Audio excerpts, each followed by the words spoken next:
Lars Pluto, welcome. Hello. Thank you very much. Thank you for having me. Oh, you're very welcome. Lars, for the people at UK Country News or just getting into the country music scene right now, just tell us a little bit about yourself. You're obviously American. Yeah. How you've come to be over here doing what you're doing. Well, I moved over about 8-9 years ago. I was living in New York City, and I met an English girl, as you do, and she wanted to move home so that her children will learn how to speak properly, she said. And so that's what we did, and now I stay here because this is where my kids are. So you recently been on tour with Laura. Oh, in Australia. Yeah. In Australia with a theater show called Nashville Alive with a few from the UK country music kind of scene, like Laura Evans and Luke Thomas, of course, is a musical director and guitar player.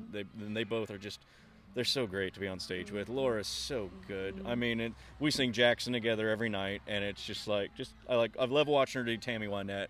For me, it's just like she does it. I'm just like, oh, Laura, amazing. And she has such a great time in the second act when it gets a bit more modern, a bit more upbeat, and she's having a great time. It's been a real fun show to do. We had a great 3 months in Australia and New Zealand. I believe it was all like sold out shows. Yeah, it was all over the country and New Zealand as well, and it was just great crowds and amazing time. And we were blessed with quite a few breaks as well in there, so we got to really enjoy the country and just kind of get out and about, and And I believe you're. It's like, are you doing a 2-week or a couple of week run with that? Yeah, that we do a UK tour of that in September. So it's Nashville Alive is the name of the show. So Lars causes a little bit of controversy online with his views on what is country, the age-old question. Well, it seems to be in the UK, doesn't it? What constitutes country music? So,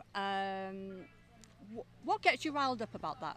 What's the lowdown? Well, I'm a fourth generation country singer. My family are all musicians. It's what I was brought up doing.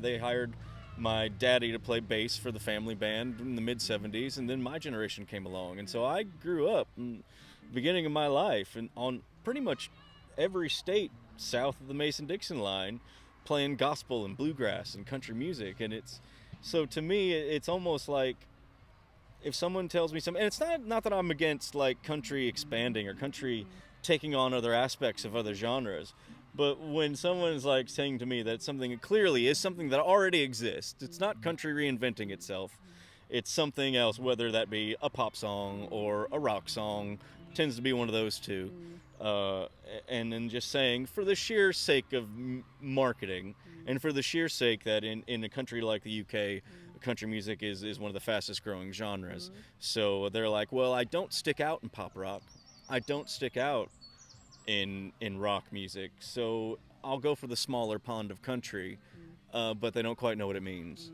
And I have friends who are pop country musicians, and I have friends who are bluegrass musicians, and I'm not against the existence of pop country. Just call it what it is. Call it what it is. It's as simple as that, or don't. You know what I mean? It's either way. I think that the whole message of Dear Country Music was kind of it was meant more as it's a joke. Well, it's not a serious song, is it? Lars has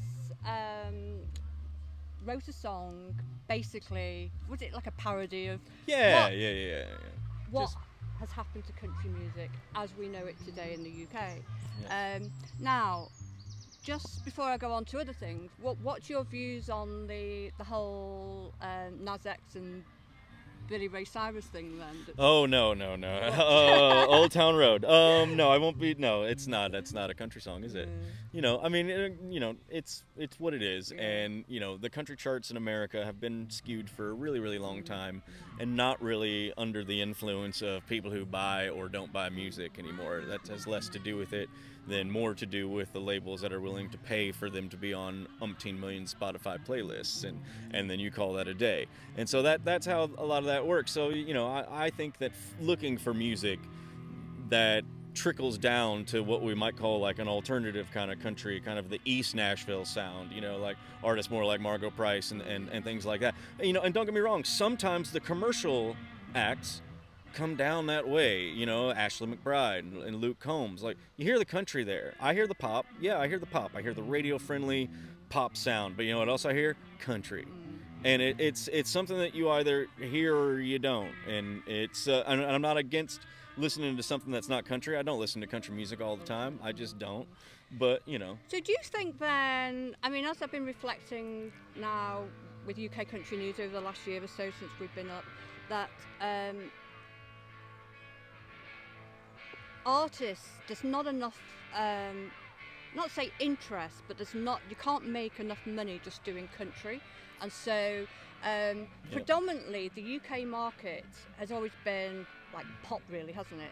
So do you think that country has had to lend itself to what the mainstream UK people buy? Yeah, I think that's a real, definitely. To be able to make a living from it? Yeah, I mean, if you look at the acts that are like, probably, you want to think about who apparently is the largest best-selling country UK act, would be the Shires. But there's a lot of Coldplay in the Shires, isn't there? You know what I mean? There's a level of Coldplay and Lady Antebellum and that kind of sound kind of mixed together, which in a way is kind of cool because it's very Nashville, but it's very British at the same time. So, I mean, like them or hate them, at least they have something that's their own going on. I mean, there's been British country music since at least the 60s. I mean, bands like, we talk about, who could hold a crown maybe of the greatest rock and roll band in the world, the Rolling Stones, are also the greatest country band the UK has ever produced. More country singles than the Shires, than Ward Thomas. Then look it up. I mean, listen to and these are proper country songs.